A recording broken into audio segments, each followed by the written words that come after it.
Mendoncinha diz que PF terá carta branca para investigar caso Master. Mendoncinha teria dito aí a interlocutores que a Polícia Federal terá carta branca para atuar no caso.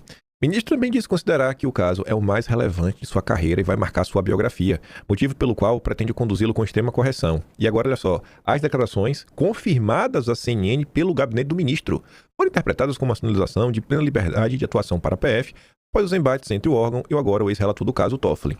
E aqui vamos tentar fazer um exercício imaginativo.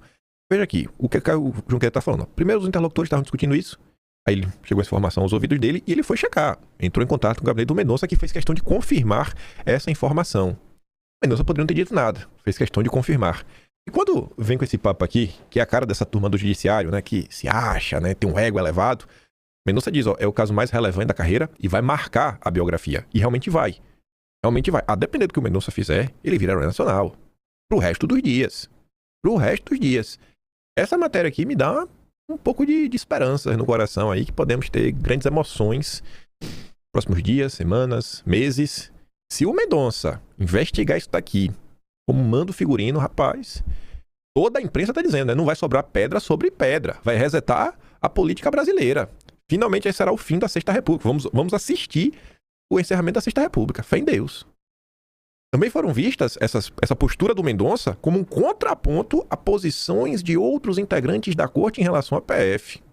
No caso de Toffoli, por exemplo, ele impôs restrições ao trabalho da PF ao determinar que o material apreendido em uma das operações permanecesse em seu gabinete e que apenas peritos por ele designados pudessem analisá-lo.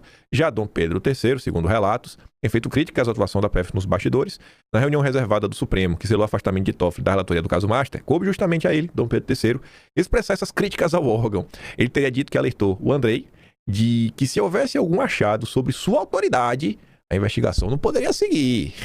Que se isso ocorreu, era um papel sujo da PF, a investigação deveria ser anulada. E aí o Caio Junqueira relembra mais uma vez que o ministro está no foco em razão do contrato de 129 milhões do escritório de sua mulher com o Banco Master.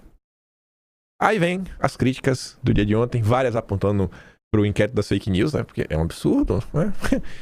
Supremo Futebol Clube contra-ataca. Aí o Estadão começa no seu editorial de hoje, na verdade, começando a violação de sigilo fiscal é crime. Fala, se os servidores fizeram isso, realmente tem que ser punidos. Porém, é uma questão controversa nessa situação, né? Que não é investigar, mas a forma como está sendo conduzida essa investigação, né? Por quem e sobre quais fundamentos? O sistema acusatório, a iniciativa investigativa cabe ao Ministério Público, a distribuição por sorteio não é escolhida a dedo, é salvaguarda de impessoalidade, mas a apuração do suposto vazamento nasceu por decisão de ofício de Dom Pedro III, enxertada no chamado Inquérito das Fake News, aberto em 2019 como reação extraordinária a uma escalada atípica de ameaças a ministros. Balela. Mantido em sigilo desde então, o procedimento expandiu objeto, duração e alcance. A vinculação automática de fatos novos a esse guarda-chuva elástico por prevenção reforça a percepção de que um instrumento excepcional foi institucionalizado como via ordinária. É uma percepção, né? Ainda estou na dúvida se realmente virou ou não. Estou na dúvida ainda. Em princípio, a apuração nem sequer deveria tramitar no Supremo, já que os investigados são servidores sem foro privilegiado. Ainda mais alarmante é a condição objetiva de parcialidade. O autodesignado relator conduz diligências, autoriza buscas e quebras de sigilo em investigação que envolve sua esfera familiar. A credibilidade de qualquer decisão judicial depende que seu autor não ocupe simultaneamente a posição de investigador, juiz e parte interessada, muito bem de vítima. Ele é tudo. E aí, fica até pergunta, ele foi provocado a abrir essa investigação? Eu acho que não, né? Eu acho que ele tomou a iniciativa de abrir investigação, sorteou para ele mesmo, e ele já começou a conduzir, já começou a dar ordem, vai julgar, já condenou. Ele é a máquina. E o Estadão, até o final, não vai conseguir falar o que fazer diante de um caso desse. O que mais falta? O que falta para a imprensa como um todo começar a ecoar um mantra que iria trazer uma melhoria ao Poder Judiciário brasileiro. Além disso, há indícios substanciais de desproporcionalidade. A auditoria da Receita, segundo informes oficiais, ainda estava em curso quando foram determinadas medidas amplas e duras, como buscas, afastamentos funcionais, apreensões de passaporte, recolhimento domiciliar e monitoramento eletrônico. A nota do tribunal falou em posterior vazamento, antes mesmo da quebra dos sigilos telemático e bancário dos investigados, medida indispensável para comprovar a circulação indevida de informações. Medidas cautelares são instrumentos de garantia, não de intimidação ou antecipação punitiva. Sua extensão e tempestividade precisam ser fundamentadas com precisão, sob pena de converter excepcionalidade em regra operacional. Já virou regra há muito tempo. Os bolsonaristas são a prova viva disso. Os bolsonaristas são uma prova viva que virou regra. Não é exceção mais. É pau o tempo todo. E ninguém tava nem aí pra nada. Nada disso pode ser verificado sob o acúmulo de obscuridades procedimentais. Nas já corriqueiras queixas de bastidores à imprensa, ministros relataram desconforto com o pedido de rastreamento abrangendo cerca de 100 pessoas, inclusive familiares, argumentando que tal requisição deveria partir da presença da corte e mediante provocação formal. A divulgação dos nomes dos investigados antes da conclusão definitiva dos trabalhos é medida heterodoxa. A transparência, como se vê, é seletiva.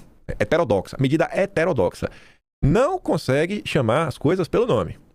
E aí vai finalmente. O episódio não ocorre no vácuo. O inquérito das fake news tornou-se uma usina de um sem número de providências de amplo alcance, sob sigilo prolongado e com concentração funcional em comum, o acúmulo de funções, instaurar investigações, conduzir diligências, julgar, passou de exceção defensiva a método recorrente. Ao mesmo tempo, ministros resistem a um código de conduta. E a corte enfrenta desgaste reputacional crescente em razão da percepção pública da contemporização de conflitos de interesses, blindagem corporativista, medidas de exceção e perseguição a críticos denunciantes.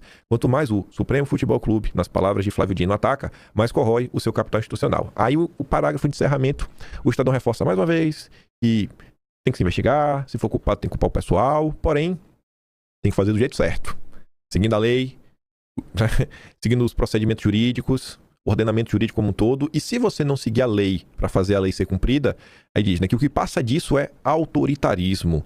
O direito é forma, e quando ela é atropelada, é lícito inferir que não se está buscando justiça, mas vingança. Tá. E aí, resolve como? Resolve como aí, a vingança? O que pode fazer em relação a isso? E aí? Resolve como? Na justiça, a vingança, tá? E aí? Tem punição pra quem faz vingança?